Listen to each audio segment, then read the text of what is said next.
Bonjour Scott Cummings. Votre film hier était diffusé The Buffalo Juggalos. Donc on se demandait comment êtes-vous rentré en contact avec les Juggalos?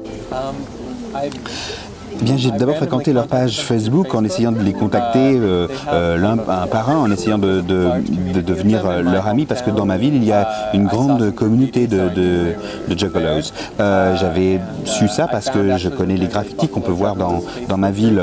Et donc, je suis rentré, j'ai découvert qu'il y avait un groupe Facebook, et donc je suis rentré dedans, j'ai trouvé l'administrateur du groupe, et on est devenus très amis. Mais autant il m'aidait beaucoup, il essayait, mais je devenais ami seulement qu'avec lui. Les autres ne me répondaient jamais. C'était difficile de trouver d'autres personnes de ce groupe. Et ça m'a pris 2 ans pour essayer d'arriver à connaître plus de gens.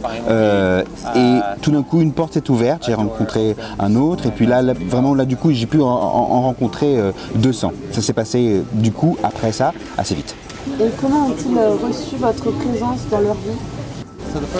La première rencontre, elle s'est passée dans une maison, un soir, tard. Ils ont une grande maison dans laquelle ils habitent tous ensemble, une sorte de maison collective. Et donc tard le soir, on m'a invité à les rejoindre. Et avec eux, avec les Juggalos, il faut être très ouvert. C'est un peu la règle, il faut partager.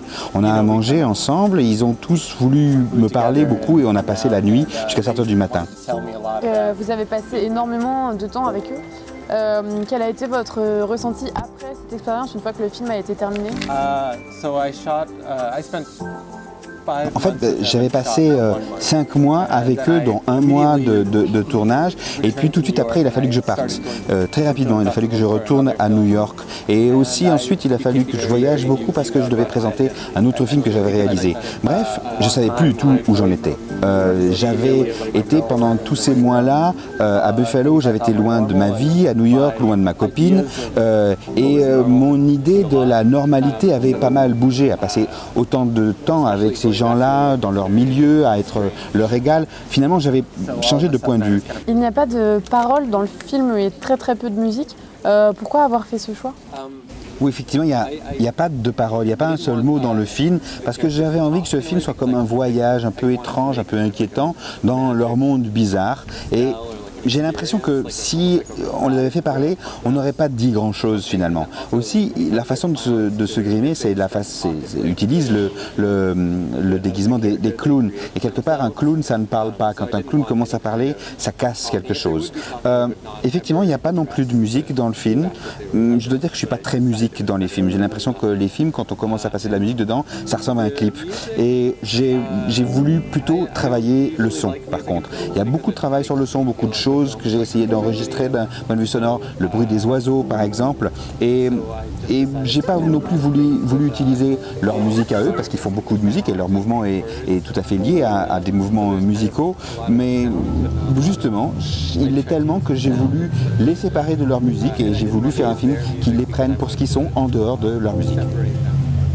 Avez-vous des projets futurs, quels sont-ils? En fait, je prépare un nouveau film avec quelques-uns des Juggalos qui sont dans ce film-là, pas tous, et on a décidé de travailler à une fiction, et on s'inspire de leur vie à eux.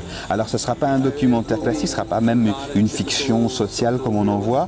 Je pense que ça va être assez barjot, assez dingue, beaucoup de choses amusantes, et on va utiliser tout ce qu'ils peuvent croiser comme histoire pour ce film-là. Et puis j'ai aussi par ailleurs un ou deux courts-métrages sur lesquels je suis en train de travailler.